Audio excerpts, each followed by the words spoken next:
Traffic fine 50% ಡಿಸ್ಕೌಂಟ್ಗೆ ಸಖತ್ response ಸಿಗ್ತಾ ಇದೆ. ಬರೋಬ್ಬರಿ 106 ಕೋಟಿ ರೂಪಾಯಿ ದಂಡವನ್ನು ಸವಾರರು ಕಟ್ಟಿದ್ದಾರೆ. ಟ್ರಾಫಿಕ್ ಫೈನ್ 50% ಶೇಕಡ 50ರಷ್ಟು ಡಿಸ್ಕೌಂಟ್ ಕೊಟ್ಟಿದ್ರು. ಇದಕ್ಕೆ ಸಖತ್ ರೆಸ್ಪಾನ್ಸ್ ಸಿಗ್ತಾ ಇದೆ. ಬರೋಬ್ಬರಿ 106 ಕೋಟಿ ರೂಪಾಯಿ ದಂಡವನ್ನು ಸವಾರರು ಕಟ್ಟಿದ್ದಾರೆ. 22 ದಿನದಲ್ಲಿ ಬರೋಬ್ಬರಿ 106 ಕೋಟಿ ರೂಪಾಯಿ ದಂಡ ಸಂಗ್ರಹ ಆಗಿರೋದು.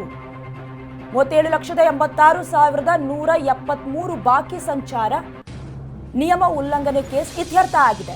ಆಗಸ್ಟ್ 23ರಿಂದ ಸೆಪ್ಟೆಂಬರ್ 12ರವರೆಗೂ ದಂಡ ಕಟ್ಟುವುದಕ್ಕೆ ರಿಯಾಯಿತಿ ಕೊಡಲಾಗಿತ್ತು. ಅದು ಆನ್ಲೈನ್ ಅಂಡ್ ಆಲ್ಸೋ ಆಫ್ಲೈನ್ನಲ್ಲಿ ಜನರು ಫೈನ್ ಕಟ್ಟಿದ್ದಾರೆ.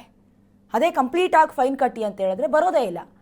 ಮತ್ತಿನ್ನೊಂದ್ಸರಿ ಫೈನ್ ಆಗಲಿ, ಬೇಕಾದರೆ ಗಾಡಿಯನ್ನು ತಗೊಂಡೋದ್ರೂ ಪರವಾಗಿಲ್ಲ, ಫೈನ್ ಕಟ್ಟೋದಿಲ್ಲ. ಆದರೆ ಯಾವಾಗ 50% ಡಿಸ್ಕೌಂಟ್, ಫಾರ್ ಎಕ್ಸಾಂಪಲ್ಗೆ 1000 ರೂಪಾಯಿ ಫೈನ್ ಬಿದ್ದಿರುತ್ತೆ ಒಂದು ಬೈಕ್ನ ಮೇಲೆ, ಅದರ ಮೇಲೆ 50% ಅಂದರೆ 500 ರೂಪಾಯಿ ಕಟ್ಟಿ ಅಂತ ಹೇಳಿದ ತಕ್ಷಣ ಯಾರ್ಯಾರ ಬೈಕ್ ಮೇಲೆ, ಯಾರ್ಯಾರ ದ್ವಿಚಕ್ರದ ಮೇಲೆ ಎಲ್ಲ ಫೈನ್ ಇತ್ತು ಎಲ್ಲರೂ ಕೂಡ ಹರಿಬರಿನಲ್ಲಿ ಬಂದು ಫೈನನ್ನು ಕಟ್ಟಿದ್ದಾರೆ. ಸುಮಾರು 37,86,173 ಬಾಕಿ ಸಂಚಾರ ನಿಯಮ ಉಲ್ಲಂಘನೆ ಕೇಸ್ ಇತ್ಯರ್ಥ ಆಗಿದೆ. ಅಂದರೆ ಅವಾಗವಾಗ ಈಗ ಬೋನಸ್ ಕೊಡ್ತಾರಲ್ಲ ಹಬ್ಬದ ಟೈಮಲ್ಲಿ, ಅದೇ ರೀತಿ ಈ ಟ್ರಾಫಿಕ್ಗಳಿಗೂ ಕೂಡ ಕೆಲವೊಂದಷ್ಟು ಡಿಸ್ಕೌಂಟ್ ಕೊಟ್ಟರೆ ಬೇಗ ಇತ್ಯರ್ಥ ಆಗತ್ತೆ ಅಂತ ಅನಿಸುತ್ತೆ.